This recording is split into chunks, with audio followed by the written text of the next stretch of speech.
Hello everyone, welcome to Hindi literature with Bhavnagari channel पर। यदि आप हमारे चैनल पर नए हैं और आपने चैनल को अभी तक सब्सक्राइब नहीं किया तो चैनल को जल्दी से like and share and subscribe कर दें। राइट, और चलते हैं अपने अपने आज का टॉपिक। जैसा कि आप स्क्रीन पर भी देख रहे हैं कि चंद्रदेव से मेरी बातें एमसीक्यू, क्योंकि हमने एमसीक्यू सीरीज इसलिए स्टार्ट किया क्योंकि हम कहानी यानी कि यूनिट 7 यूजीसी नेट सिलेबस की यूनिट 7 एक छोटी है जिसमें से क्वेश्चन भर भर के पूछे जाते हैं और डीपली भी अब प्रश्न पूछे जा रहे हैं। तो मैंने आपको थ्योरिकल उसका पार्ट पढ़ा दिया है, बिल्कुल लाइन बाय लाइन पढ़ाया है, अच्छे से पढ़ाया है, डिटेल में पढ़ाया है, जाकर देख लीजिए।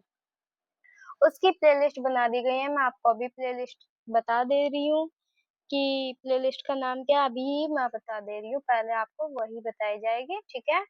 और आपने यहाँ पर पढ़ ही लिया होगा कि UGC net JRF Hindi unit 7 कहानी टॉप एमसीक्यू सीरीज चल रही है, यानी कि हम प्रत्येक कहानी से 20 क्वेश्चंस लेकर आने वाले हैं। लेकर आने वाले नहीं, आ चुके हैं। दो कहानी की हमने कर ली है एमसीक्यूज, यानी कि अभी तक आपकी 2 कहानी हो गई है, तो यानी 40 क्वेश्चंस कर चुके हैं।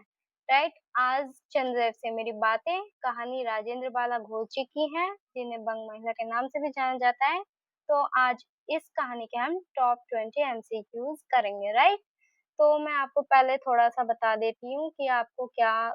देखो, ये रही हमारी प्लेलिस्ट एमसीक्यू सीरीज की। ये मैंने पहले ही जिस दिन बनाई थी मतलब 2 कहानी अपलोड करने के बाद ही स्क्रीनशॉट लेकर प्लेलिस्ट का आपको यहाँ पर दिखाने के लिए डाल दिया है कि ये है हमारी प्लेलिस्ट। प्लेलिस्ट का नाम है यूजीसी नेट यूनिट 7 कहानी एमसीक्यू सीरीज। जाइए प्लेलिस्ट पर और देख लीजिए। फीडबैक बिल्कुल भी देना ना भूले, फीडबैक जरूर दीजिए। और आपका बहुत बहुत शुक्रिया, आप मेरे चैनल को सराह रहे हैं। राइट, आपका बहुत बहुत धन्यवाद। और यदि आप चाहते हैं कि सभी कंटेंट जितना पढ़ाया जा रहा है वो हमें कहाँ से मिलेगा, तो आप हमारे टेलीग्राम चैनल को ज्वाइन कर ले, ठीक है। इसे ज्वाइन कर लीजिए, टेलीग्राम चैनल को। ये रहा, अरे इसे ज्वाइन कर लीजिए। अरे एक मिनट, ठीक है। और यदि आप इंस्टाग्राम चलाते हो तो आप इंस्टाग्राम पर भी हमें फॉलो कर लीजिए।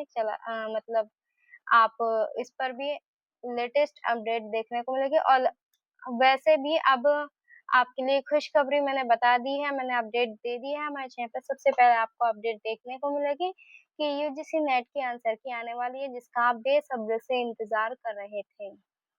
जून 2026 की इसी वीक यानी इसी सप्ताह में आपको आंसर की देखने को मिल जाएगी। राइट, और जल्दी से इसलिए फटाफट चैनल को सब्सक्राइब कर लें और बेल आइकन पर जाकर ऑल पर क्लिक कर लें, ठीक है, ताकि आपकी कोई भी अपडेट मिस ना हो। राइट, तो ये थी हमारी प्लेलिस्ट। ये तो हमने बता दिया कहाँ कहाँ फॉलो करें। ये हमारी एमसीक्यूज प्लेलिस्ट थी। एक प्लेलिस्ट और बचती है, दो, वो बता देते हैं। ये है हमारी प्लेलिस्ट का नाम यूजीसी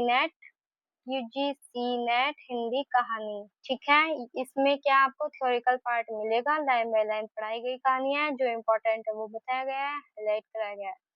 और एक आपकी दूसरी सीरीज चल रही है हिंदी साहित्य का इतिहास रामचंद्र शुक्ल जी की बुक से, जो कि आप स्क्रीन पर देख भी रहे होंगे कि हर एग्जाम में 60 से 80% सवाल इसी बुक से बिल्कुल आते हैं।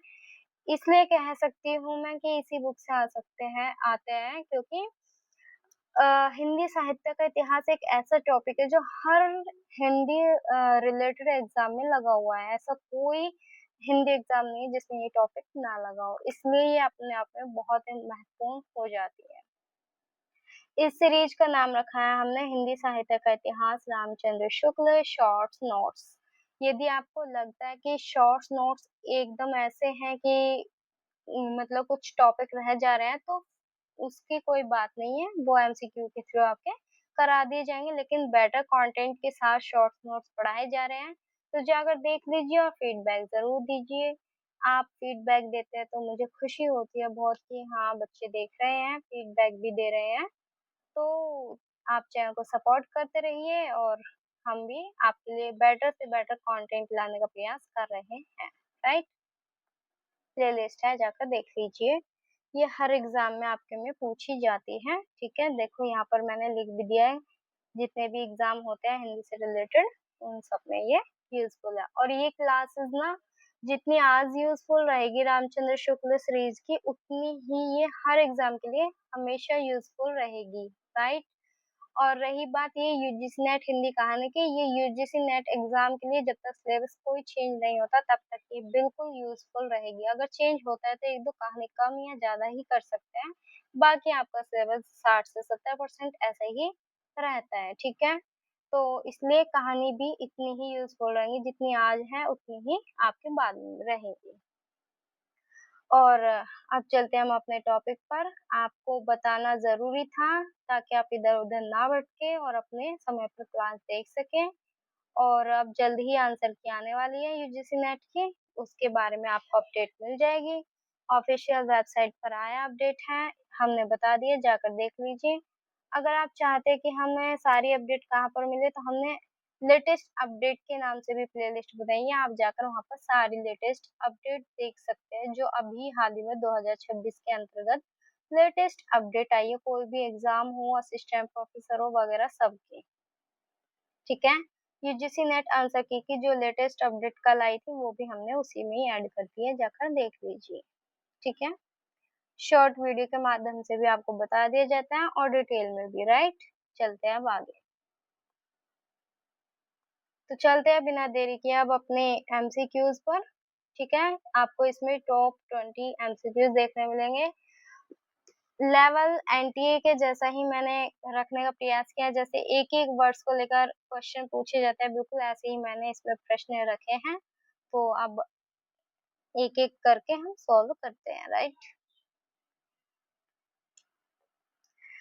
प्रश्न नंबर 1 है, निम्न में से कौन सा क्रम कहानी में दिए गए विषयों के क्रम के सबसे निकट है? तो कौन सा क्रम है? Option A.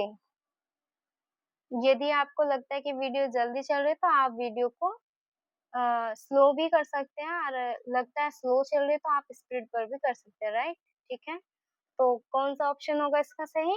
Option number A, ठीक है। आपका ऑप्शन ए सही होगा। इसमें ये जो चंद्रदेव से मेरी बातें कहानी है, उसमें ये शब्द आते हैं, तो उसका क्रम है तंत्र विज्ञान, परिवर्तन, ज्ञान विज्ञान और वाहन, ठीक है। ये क्रम से आते हैं, ध्यान रख लीजिए। इसलिए बता रही हूँ, ये मैंने इस टाइप के क्वेश्चन इसलिए रखे हैं क्योंकि पिछली बार अभी ये जो जून 2026 एग्जाम हुआ है, उसमें आपके चंद्रदेव से मेरी बातें में जो अंग्रेजी वर्ड्स आए उन्हें क्रम से पूछा गया है, राइट। तो इसलिए एक तरीके से अब एनटीए रटने वाले क्वेश्चन भी पूछ रहा है, एक तरीके से देखा जाए तो। अब चलते हैं आगे। प्रश्न नंबर 2 है आपका, चंद्रदेव से मेरी बातें में सरकारी सरकारी किस प्रकार की संस्थाओं की उपयोगिता पर प्रश्न चिन्ह लगाया गया है? यानी कि सरकारी संस्थाएं जो हैं उस पर किस प्रकार का व्यंग्य किया गया है, एक तरीके से, ठीक है। प्रश्न चिन्ह लगाया गया है, तो ऑप्शन आपका हो जाएगा सी, ठीक है। कौन सा? मिशन और कमीशन, ठीक है। चलते हैं आगे प्रश्न नंबर 3 पर। प्रश्न नंबर 3 है आपका, प्रश्न नंबर 3 कहता है कि निम्न में से किस विषय का संबंध तकनीकी प्रगति से अधिक है? निम्न में से किस विषय का संबंध तकनीकी प्रगति से है? ऑप्शन ए है पक्षपात, ऑप्शन बी तंत्र विज्ञान, ऑप्शन सी कानून, ऑप्शन डी एकता का सूत्र। प्रश्न नंबर 3 का आंसर होगा आपका बी, ठीक है। चलते हैं नेक्स्ट प्रश्न पर। प्रश्न नंबर 4 है आपका, चंद्रदेव से मेरी बातें में किस शहर की विशेष चर्चा का संकेत मिलता है? ये तो आसान सा ही प्रश्न है, अगर किसी ने ध्यान से पढ़ा होगा, जैसा कि क्वेश्चन पूछे जा रहे हैं स्थानों से, तो उस हिसाब से आपके लिए इम्पोर्टेंट है और इजी भी हो जाना चाहिए। बिल्कुल सही। क्या होगा आपका ऑप्शन ए, ठीक है। चलते हैं नेक्स्ट प्रश्न पर। प्रश्न नंबर 5 है, प्रश्न नंबर 5, निम्न में से कौन सा विकल्प रचना के दो प्रमुख पात्रों को सही रूप में प्रस्तुत करता है? जो मतलब हमारे बिल्कुल मुख्य रूप से कौन से पात्र हैं जो सही दिशा में दिखाते हैं, जिनका बीच बिल्कुल ये एक तरीके से कहानी जिनके ऊपर रची गई है, ठीक है? कहने का मतलब ये ऑप्शन ए है आपका लेखिका या Chandradev, option B Lord Curzon और चंद्रदेव, ऑप्शन सी भवदेव पांडे या लेखिका, ऑप्शन डी वैष्णवी और कर्जन। बिल्कुल आपका ऑप्शन होगा ए लेखिका और चंद्रदेव, राइट। चलते हैं नेक्स्ट प्रश्न पर। प्रश्न नंबर 6 रचना में बिजली किस व्यापक विषय के अंतर्गत आती है? बिजली जो है किस व्यापक विषय के अंतर्गत आती है आपके बताइए। ऑप्शन ए है केवल कानून, ऑप्शन बी केवल राजनीति, ऑप्शन सी केवल चिकित्सा, ऑप्शन डी तंत्र विज्ञान ज्ञान विज्ञान। बिल्कुल आपका ऑप्शन होगा डी, ठीक है। चलते हैं नेक्स्ट प्रश्न पर। प्रश्न नंबर 7 प्रश्न नंबर 7 है आपका चंद्रदेव से मेरी बातें की रचना प्रकृति के संबंध में कौन सा विकल्प सर्वाधिक सटीक है? यानी कि ये रचना किस उसमें है, एक तरीके से पूछा है, इसका विषय क्या है, एकदम बिल्कुल जो सटीक आंसर है वो क्या होगा आपका। ऑप्शन ए पत्रात्मक रचना, ऑप्शन बी नाट्य रचना, ऑप्शन सी आत्मकथा, ऑप्शन डी महाकाव्य। यानी कि इसमें विधा पूछा गया है, एक तरीके से विधा पूछी गई है, बस क्या है क्वेश्चन का लेवल चेंज कर दिया गया है, राइट। बताइए। ऑप्शन ए आपका करेक्ट होगा। चलते हैं नेक्स्ट प्रश्न पर। प्रश्न नंबर 8 है निम्न में से किस विषय का उल्लेख बिजली के बाद कहानी में आता है? यानी कि आपका बिजली टॉपिक तो आती है, बिजली शब्द तो आती है, इसके बाद किस शब्द का प्रयोग होता है ये पूछ रहे हैं। जैसे मैंने अभी पीछे क्रम से भी पूछा था तो आपको इसमें बताना है। ऑप्शन ए है आपका कानून, ऑप्शन बी चिकित्सा, ऑप्शन सी पक्षपात, option D Calcutta. Correct option होगा ऑप्शन ए, ठीक है। चलते हैं आगे। प्रश्न नंबर 9 प्रश्न नंबर 9 है कलकत्ता आदि को देखकर आपके देवराज सुरेंद्र भी कहेंगे कि हमारी अमरावती तो, मैं बता देती हूँ ना कि हमारी अमरावती तो इसके आगे निरी फीकी सी जान पड़ती है। यह उदाहरण किस व्यंग्य से संबंधित है? ऑप्शन ए है न्याय व्यवस्था, ऑप्शन बी प्रकृति से छेड़छाड़, ऑप्शन सी रंगभेद, ऑप्शन डी चिकित्सा। बताइए। बिल्कुल आपका ऑप्शन सही होगा बी, प्रकृति से छेड़छाड़। यानी वो प्रकृति को लेकर बात की गई थी, ठीक है, कलकत्ता को लेकर जो की गई थी। और प्रश्न और तरीके से भी इसमें पूछा जा सकता है, चलो वो नेक्स्ट टाइम देखेंगे, ठीक है। चलते हैं अब अपने अगले प्रश्न पर। प्रश्न नंबर 10 प्रश्न नंबर 10 है निम्न में से कौन सा विकल्प कहानी के अनुसार रचना की विषय वस्तु का व्यापक स्वरूप बताता है? यानी कि बिल्कुल जो कहानी के विषय बताता है वो एक तरीके से सही सटीक आंसर कौन सा हो सकता है? ऑप्शन ए है आपका आर्थिक, राजनीतिक और सामाजिक समस्याएं, ऑप्शन बी केवल राजनीतिक समस्याएं, ऑप्शन सी केवल आर्थिक समस्या, ऑप्शन डी केवल धार्मिक समस्याएं। ऑप्शन ए इसमें आपके राजनीतिक, आर्थिक और सामाजिक समस्याएं दिखाई जाती है, राइट। चलते हैं नेक्स्ट प्रश्न पर। प्रश्न नंबर 11 है चंद्रदेव से मेरी बातें में किस वायसराय का उल्लेख है? Option A Lord Curzon, option B Lord Ripon, option C Lord Dalhousie, option D Lord Mountbatten. बताइए कौन सा ऑप्शन इसका सही होगा।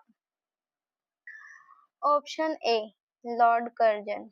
लॉर्ड कर्जन पर ही तो व्यंग्य किया जाता है, ठीक है, ये कहानी इन्हीं पर व्यंग्य करती है।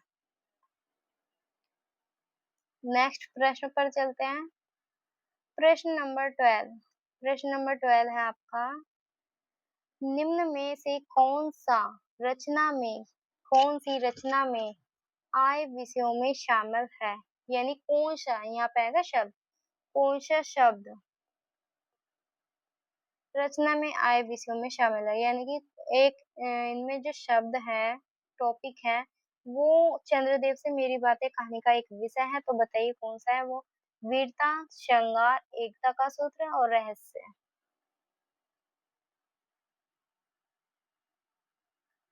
ऑप्शन होगा आपका सी, ठीक है, एकता का सूत्र इसमें दिखाया जाता है। मतलब इसमें प्रयास किया जाता है कि एकता का सूत्र होना चाहिए, जैसे दिखाया था ना कि पक्षपात करते हैं देवता लोग भी, ये भी वो भी, तो कहता है ऐसा नहीं होना चाहिए। मतलब जब देवता लोग करते हैं तो मनुष्य क्यों नहीं। तो इसमें कहीं ना कहीं एकता का सूत्र भी कहीं ना कहीं दिखाया जाता है, अगर ध्यान से देखा जाए तो कहानी को, राइट। चलते हैं आगे। प्रश्न नंबर 13। प्रश्न नंबर 13 है, वाहन चपला वाहन चपला का उल्लेख कहानी में किस रूप में किया गया है। कहानी के भीतर आए विषय के रूप में, पात्र के रूप में, लेखक के रूप में, पत्रिका के रूप में। तो ये आपका ऑप्शन हो जाएगा ए, ठीक है। ये एक विषय है कहानी के अंदर जो आया है, ये वाहन चपला, ये एक टॉपिक है, देखा जाए तो कहानी के अंदर आता है, ठीक है। मैंने आपको कहानी पढ़ाई है, जाकर देख लीजिए लाइन बाय लाइन और लेटेस्ट पैटर्न पर। चलते हैं प्रश्न नंबर 14 पर। एक मिनट। प्रश्न नंबर 14। प्रश्न नंबर 14, निम्न में से किस विषय का संबंध सामाजिक भेदभाव से है। ऑप्शन ए बिजली, ऑप्शन बी तंत्र विज्ञान, ऑप्शन सी रंग भेद एवं पक्षपात है यहाँ पे, ठीक है। ये पक्षपात लिखा हुआ है, मैं लिख देती हूँ सही करके, यहाँ पे पक्ष लिख रखा है, ये है आपका पक्षपात, ठीक है।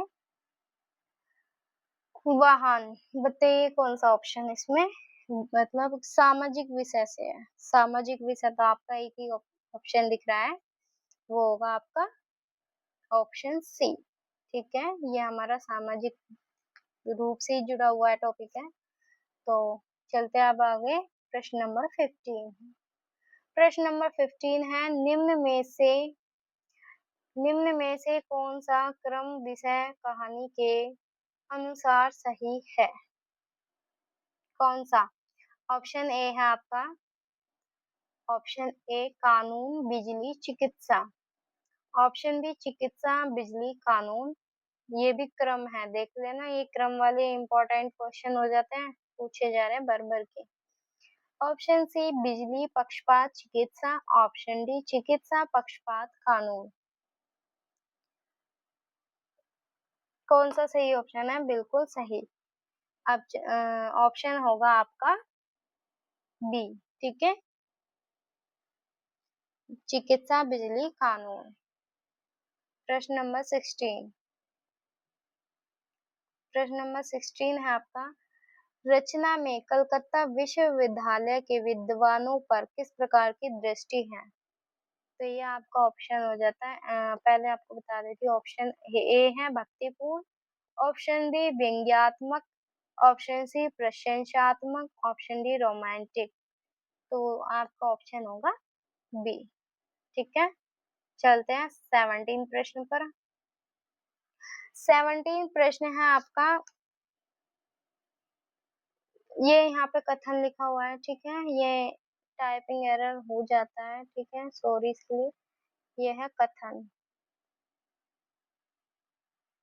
गलती तो किसी से भी हो सकती है ना, तो इसलिए बस ये है कि हम अपनी गलती को ध्यान दें, ठीक है। ये हो सकता है, वो चाहे आप बता दीजिए, जैसे हो जाता है कोई प्रश्न गलत हो जाता है या उसका ऑप्शन गलत हो जाता है, तो आप भी ध्यान से देखिए और ध्यान से सोल्व करिए, वैसे मैं कोशिश करती हूँ कोई गलती ना हो, फिर भी हो जाती है थोड़ी बहुत मिस्टेक टाइपिंग एरर के थ्रू, तो इसलिए ध्यान से अगर कोई गलती हो जाती है तो आप भी बता दीजिए, ठीक है?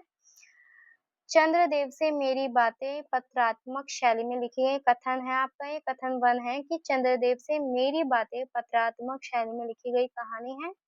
कथन 2 कहता है कि यह पत्रदेव चंद्रदेव को संबोधित करता है। क्या ये दोनों क्वेश्चन मतलब कथन सही है? केवल एक सही है, केवल 2 सही है, दोनों गलत है? आप बताइए। बिल्कुल ऑप्शन ए।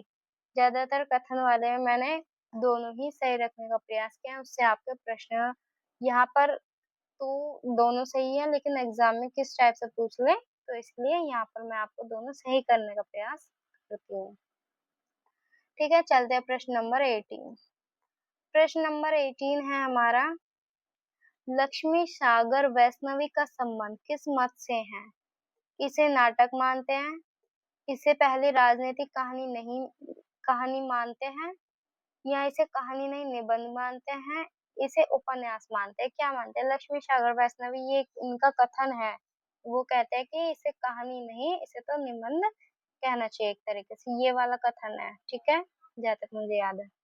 इसका लक्ष्मी सागर वैष्णवी का ध्यान रखना, देखो क्वेश्चन ऐसे भी पूछा जा सकता है, इसमें कोई दो राय नहीं है, ठीक है।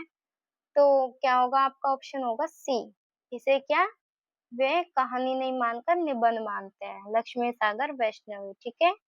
और हिंदी इसे मतलब राजनीतिक पहली राजनीतिक कहानी कौन मानते हैं? इसका आप इसका जवाब आप अरे इसे पहली राजनीतिक कहानी कौन मानता है, इसका जवाब कमेंट बॉक्स में दे, ठीक है, जरूर दीजिएगा कमेंट बॉक्स में। ठीक है, चलते हैं अपने प्रश्न नंबर 19 पर। प्रश्न नंबर 19 है कि निम्न में से अरे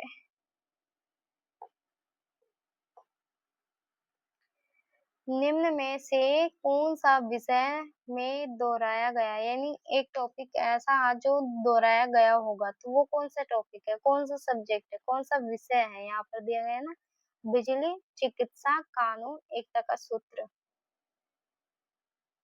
ऑप्शन डी आपका, ठीक है, ऑप्शन डी करेक्ट। चलते हैं नेक्स्ट प्रश्न 20। नेक्स्ट एंड लास्ट आपका ये 20 प्रश्न है। तो ये है प्रश्न, कहानी चंद्रदेव से मेरी बातें में भारत की कैसी व्यवस्था का उल्लेख किया गया है? दिनहीन व्यवस्था, अत्यंत समृद्ध व्यवस्था, आदर्श व्यवस्था, धार्मिक व्यवस्था। ऑप्शन आपका बिल्कुल ए करेक्ट होगा, ठीक है, क्योंकि इसमें पूरी तरीके से व्यंग्यात्मक किया जाता है, ठीक है। तो ये होते हैं हमारे 20 टॉप 20 एमसीक्यूज समाप्त यहाँ पर चंद्रदेव से मेरी बातें कहानी की। तो आपकी इससे पहले दो कहानी करा दी गई है, उनके एमसीक्यू सॉल्व करा दिए गए हैं, जाकर देख लीजिए। और प्रश्न कैसे लग रहे हैं फीडबैक दीजिए, यदि आपको प्रश्न अच्छे लग रहे हैं तो आपके लिए नेक्स्ट वीडियो में ऐसे ही प्रश्न लाऊंगी, राइट। ठीक है, चलते हैं, अब मिलते हैं।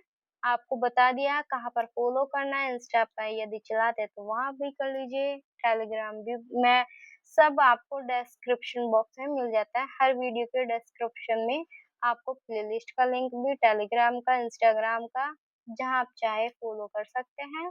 और सारी प्लेलिस्ट ढूंढनी नहीं पड़ती क्योंकि सब डिस्क्रिप्शन बॉक्स में आपको देखने को मिलती है। तो मिलते हैं ऐसे ही नेक्स्ट 20 प्रश्नों के साथ, या फिर कोई अन्य टॉपिक भी हमारी, क्योंकि रामचंद्र शुक्ल सीरीज भी चल रही है, तो नेक्स्ट टॉपिक एंड क्लास के साथ, तब तक के लिए बाय टाटा, धन्यवाद।